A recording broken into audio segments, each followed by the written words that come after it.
안녕하세요. 오늘 저희와 함께 살펴볼 자료는 최근 블룸버그 기사입니다.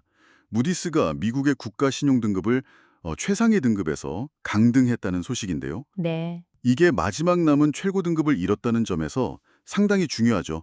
왜 이런 결정이 내려졌는지, 그리고 이게 당신에게 어떤 의미가 있을지 핵심만 좀 짚어보겠습니다. 네, 맞습니다. 중요한 변화죠. 대체 미국 재정에 무슨 일이 벌어지고 있는 걸까요? 네. 그 무디스가 미국 신용 등급을 트리플 A에서 AA1으로 한 단계 내렸습니다. 아, 한 단계요? 네. 이미 S&P나 피치는 최고 등급을 주지 않고 있었으니까요. 이제 주요 3대 신용평가사 모두에게서 미국이 최고 자리를 잃은 셈이죠. 그렇군요. 사실 무디스가 작년 12월에요. 이미 등급 전망을 부정적으로 내렸었어요.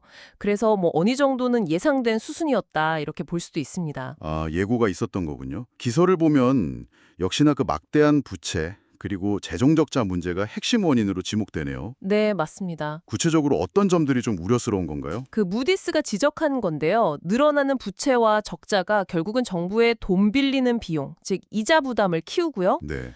또 세계 자본 시장에서 미국의 입지를 약화시킬 수 있다. 이렇게 본 겁니다. 입지 약화요? 네. 현재 연방 예산 적자가 연간 2조 달러에 육박하는데 이게 미국 전체 경제 규모 GDP의 6%가 넘는 엄청난 금액이거든요. 와, 2조 달러 적자라니. 정말 엄청난 규모네요. GDP의 6%면? 네, 그렇죠. 그리고 국가부채 총액은 이미 GDP를 넘어섰고요. 특히 최근 몇 년간 이어진 고금리, 이게 이자 부담을 더 키우고 있는 상황입니다. 고금리까지 겹쳐서요. 기사에서는 또 여러 행정부와 의회를 거치면서 이 문제가 계속 쌓여왔고 해결될 기미도 잘 안 보인다고 지적하는데요. 그렇죠. 심지어 지금 워싱턴에서는 앞으로 수조 달러의 부채를 더 늘릴 수 있는 그런 세금 및 지출 법안을 논의 중이라고요. 그럼 미래 전망도 좀 어둡다는 뜻이겠군요. 네, 맞습니다. 장기 전망도 우려스럽습니다. 그 미 의회 예산국 CBO라고 하죠. 12호요. 네. 네, Congressional Budget Office. 여기서 예측한 걸 보면 불과 4년 안에 미국 정부 부채가 2차 세계대전 때 수준을 넘어서요. 2029년에는 GDP의 107%에 이를 걸로 보고 있습니다. 107%요? 와. 네. 무디스 자체 분석으로는 연방 적자가 2035년에는 GDP의 거의 9%까지 치솟을 수 있다고 보고요. 9%. 주된 이유로는 역시 고령화로 인한 사회보장, 그리고 메디케어 지출 증가, 또 불어나는 이자 부담, 그리고 상대적으로 낮은 세수, 이런 것들을 꼽고 있습니다. 복합적이네요. 네.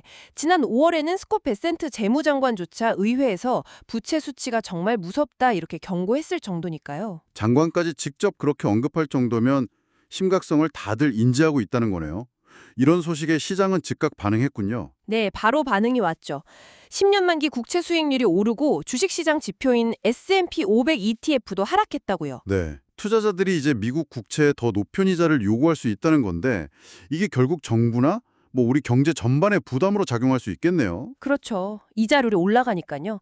하지만 여기에 대해서 다른 시각도 분명히 존재합니다. 아, 다른 시각도 있습니까? 네, 예를 들어서 트럼프 행정부에서 일했던 조셉 라보니아 이코노미스트 같은 경우는요. 중요한 법안 처리 시점에 이런 발표가 나온 타이밍이 매우 이상하다 이렇게 지적을 했어요. 타이밍이 이상하다. 네, 정치적인 의도가 있는 거 아니냐, 이런 뉘앙스겠죠. 또 GDP 대비 부채 비율 100%가 세계적으로 그렇게 이례적인 수준은 아니다, 이렇게 주장하기도 합니다. 아, 다른 나라도 그 정도는 된다는 건가요? 일본 같은 경우는 훨씬 높기도 하고요. 그리고 미국 경제가 여전히 가장 빠르게 성장하는 선진국 중 하나고 1인당 생산성도 최고 수준인데 이런 강점을 고려하면 이번 강등이 과연 타당하냐 이런 의문을 제기하는 거죠.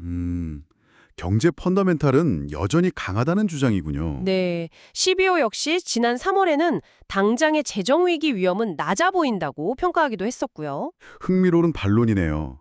경제 펀더멘탈과 재정 수치 사이에 좀 괴리가 있다는 지적, 그리고 발표 시점의 정치적 맥락까지 고려해야 한다는 거군요. 네, 여러 각도에서 봐야 합니다. 그럼 이 모든 걸 종합했을 때 이번 강등을 우리는 어떻게 받아들여야 할까요? 이게 당신에게 미칠 영향은 뭘까요? 단기적으로는 시장 변동성이 좀 커질 수 있겠죠.